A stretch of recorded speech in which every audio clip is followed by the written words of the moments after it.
Visakha dairy మీద వచ్చిన ఆరోపణలపై శాసనసభలో కమిటీ నియమించడం జరిగింది. నిజానిజాలు తెలుసుకునేందుకు రావడం జరిగింది. జిల్లా అధికారులు, ప్లాంట్ సిబ్బందితో చర్చించాం. నిపుణుల బృందాన్ని ఏర్పాటు చేయనున్నాం. నిజాలు, ఆరోపణల కంటే సందేహాలు ఎక్కువగా ఉన్నాయి. పాడి రైతులకు లబ్ధి చేకూరడం లేదు. రైతులు, వారి కుటుంబానికి సరైన వైద్యం లభించడం లేదు. కోఆపరేటివ్ నుండి సంస్థగా ఏర్పడిన తర్వాత ఆరోపణలు ఎక్కువగా జరిగాయి. పల్లా శ్రీనివాస్ కామెంట్స్. రైతులు, స్థానికులు నేరుగా అసెంబ్లీకి వచ్చి ఫిర్యాదు చేశారు. హౌస్ కమిటీ నిర్ణయం మేరకు పాడి రైతులకు సంబంధించి దానా ధరలు పెంచేశారు. రైతుల వద్ద నుండి తీసుకుంటున్నారు. పాల ధరను తగ్గించారు. అర్హత లేని వారికి ఉన్నతాధికారులుగా ఇష్టానుసారంగా నియమించుకున్నారు.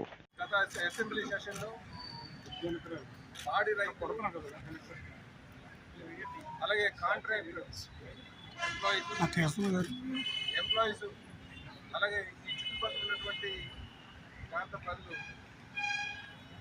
అసెంబ్లీకి వచ్చి కంప్లైంట్ ఇచ్చినటువంటి నేపథ్యంలో మరి గౌరవ స్పీకర్ గారైనటువంటి అయ్యన్న గారు ఇక్కడ ఈ హౌస్ కమిటీ ఫామ్ చేయడం జరిగిందండి.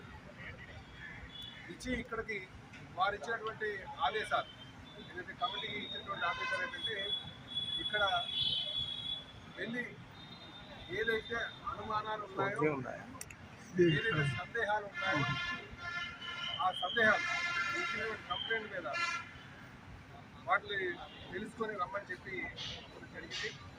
ఇక్కడికి వచ్చిన తర్వాత ఆ సందేహాలు, అనుమానాలు ఒకసారి మాట్లాడితే యాజమాన్యంతో అవి ఇంకా ఎక్కువైంది. ముఖ్యంగా పాడి రైతులు యాజమాన్యంతో మాట్లాడితే నేనేమి డబ్బులు తగ్గించట్లేదు అన్నాడు. ఒకవైపు దానా రేటు పెరిగిపోయింది, పాల ధర చూస్తే తగ్గించారు. దీని మీద మాకు న్యాయం చేయండి అని పాడి రైతులు మాకు వచ్చి కంప్లైంట్ ఇచ్చారు. దాన్ని ఇక్కడ అడిగితే యాజమాన్యం వారు ఏమన్నారంటే మేము ఒక పైసా కూడా తగ్గించలేదు అని చెప్పి వారు చెప్తున్నారు. ఇది ఇంకా అనుమానం దాటి. అదే కాకుండా ఏదైతే కాంట్రాక్ట్ ఎంప్లాయీస్ ఉన్నారో కాంట్రాక్ట్ ఎంప్లాయీస్ వారు ఏం చెప్తారంటే మధ్యలో దళారుని పెట్టి సుమారు 77 రూపాయలు తీసేసుకుంటున్నారు. మాకు చాలా కష్టంగా ఉంది. 20 సంవత్సరాల నుంచి కూడా పనిచేస్తున్నాం. ఇక్కడ చూస్తే మా శ్రమ దోపిడీ చేస్తున్నారు అని చెప్పి వారు కంప్లైంట్ ఇస్తే దాని మీద ఇక్కడ మాట్లాడితే పైసా కూడా తీసుకోవట్లేదు. వాళ్ళకి ఏదైతే స్టాట్యూటరీ ప్రొవిజన్స్ ఉన్నాయో దాని మాట చేస్తున్నామని చెప్పేసి వంతెన లేనటువంటి సమాధానం చెప్తున్నారు. ఇది ఇంకా అనుమానం దారి. అలాగే పర్మనెంట్ ఎంప్లాయీస్కి వచ్చిన తర్వాత ఇక్కడ మీకు అనుమానులు ఎవరైతే వీళ్ళకి అనుకూలంగా ఉన్నటువంటి వారు ఉన్నారో వారికి క్వాలిఫికేషన్ లేకపోయినా కూడా సీనియర్ పొజిషన్ ఇచ్చారు. ఎప్పటి నుంచో కష్టపడుతున్నటువంటి వారికి అది వాళ్ళకి వెనకాల పెట్టారు అని అడిగితే అలాంటివి లేదని చెప్తున్నారు. ఇది కూడా ఇంకా అనుమానం. ఇలాగా అలాగే ఈ చుట్టుపక్కల ప్రాంతంలో పొల్యూషన్ వస్తుంది. అక్కడ నేరుగా ప్లాంట్లో వచ్చినటువంటి వాటర్ని వదిలివేస్తున్నారని చెప్పి చుట్టుపక్కల ఉన్నటువంటి గ్రామస్తులందరూ అడిగితే దాని సమాధానం అడిగితే వాళ్ళు అంటారు మేము ఇక్కడ పైపులను వేసి వదులుతున్నామని చెప్తారు. వాళ్ళు చూస్తే కనుక ఇక్కడికి మాకు ఏవైతే సందేహాలు, అనుమానాలుతో వచ్చామో అవి నివృత్తి చేసుకోవడం కారణం అది ఇంకా ఎక్కువైనట్టుగా సందేహాలు ఇంకా ఎక్కువైనట్టు జరిగింది. విశాఖ డైరీ మీద వచ్చినటువంటి ఆరోపణల మీద ఆంధ్ర రాష్ట్ర లెజిస్లేటివ్ కమిటీని శాసనసభ నియమించడం జరిగింది. ఆ సందర్భంగా ఇందులో ఉన్నటువంటి నిజానిజాలు ఏంటి తెలుసుకోవాలనేటటువంటి ఆలోచనతో మొట్టమొదటిసారిగా ప్లాంట్కి రావడం జరిగింది. ఆ సందర్భంగా సుదీర్ఘంగా ఇక్కడ ఉన్నటువంటి ప్లాంట్ అధికారులతోటి, జిల్లా అధికారులు కలిసి దీని ముందు వచ్చినటువంటి ఆరోపణలు కూడా హెచ్చరించడం జరిగింది. అయితే మీరు అడగొచ్చు ఈ చర్చల్లో ఏమొచ్చింది అని చెప్పి. మరింత సందేహాలు వచ్చాయి చర్చల్లో. వారు ఇచ్చినటువంటి యాజమాన్యం ఇచ్చినటువంటి సమాధానాలు చూస్తే వచ్చినటువంటి ఆరోపణల కంటే సందేహాలు ఎక్కువ పెరిగినటువంటి పరిస్థితి. ప్రస్తుతానికి ఇంకా ఏమి క్లారిటీ రాలేదు. మళ్ళీ భవిష్యత్తులో దీని మీద నిపుణులు కూడా వేసి ఇక్కడ ప్రధానంగా ఆడిటర్ ఉండాల్సినటువంటి అవసరం ఉంటుంది, ఆర్థిక నిపుణులు. అలాగే కంపెనీ యాక్ట్ను పూర్తిగా క్షుణ్ణంగా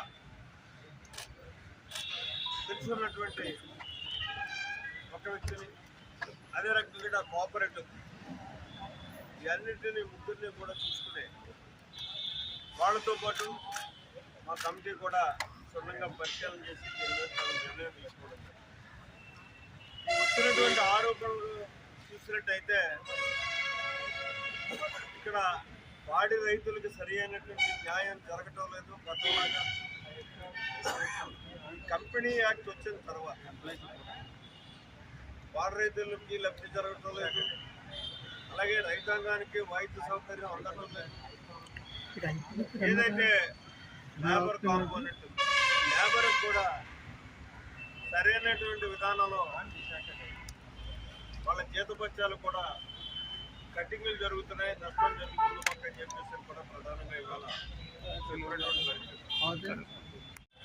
నష్టం జరుగుతున్నటువంటి పరిస్థితులు ఉన్నాయని చెప్పేసినటువంటి ఆరోపణలు నిజాలు కూడా ఉన్నాయని, ఇంకా మరింత ప్రజలకి తెలియనటువంటి విధానాలు కూడా ఇందులో అవకతవకలు కూడా జరిగినట్టుగా మాకు స్పష్టమవుతున్నటువంటి పరిస్థితులు ఉన్నాయి. వీటన్నిటినీ కూడా క్షుణ్ణంగా 1-2 సార్లు పరిశీలన చేసి తగు నిర్ణయం అసెంబ్లీకి ఒక చక్కని రిపోర్ట్ని అందివ్వడం జరుగుతుంది. అయితే ఇక్కడ నేను మనవి చేసేది ఒకటే, సుమారు 2,50,000 నుంచి 3 లక్షల మంది దాకా డైరెక్ట్ ఆర్ ఇండైరెక్ట్ రైతాంగం ఈ వ్యవస్థను ఏర్పాటు చేస్తుంది. దీనికి ఎవరు ప్రమేయం లేదు. కస్టోడియన్స్ వ్యవస్థకే ఉంటారు, అలాగే కస్టోడియన్స్ ఉన్నారు. ఈ వ్యవస్థ ఈ స్థాయికి వచ్చింది అంటే రైతాంగం యొక్క కష్ట ఫలితంగా వచ్చినటువంటి వ్యవస్థ ఇది. దీన్ని కాపాడాల్సినటువంటి పరిస్థితి కూడా ప్రభుత్వం మీద, ప్రధానంగా ఎవరినైతే మమ్మల్ని ఎంక్వైరీ కమిటీ చేసారో మా మీద కూడా ఉంది. ఎక్కడా కూడా విశాఖ డైరీకి నష్టం లేనటువంటి పరిస్థితుల్లో మా నిర్ణయాలు ఉంటాయి. అలాగే దీన్ని నష్టపరిచే వారిని బయటికి తీసేటటువంటి నిర్ణయాలు కూడా ఉంటాయని చెప్పి. అయితే ఇవాళ ఇంతకంటే ఎక్కువ మాట్లాడటం కూడా అంత మంచిది కాదు. ఎంక్వైరీ అనే దాన్ని పూర్తి స్థాయిలో వచ్చిన తర్వాత మరింత వాస్తవాలన్నీ మేము ముందు పెట్టడం జరుగుతుంది. ఇప్పుడు మా రాష్ట్ర పార్టీ అధ్యక్షుడు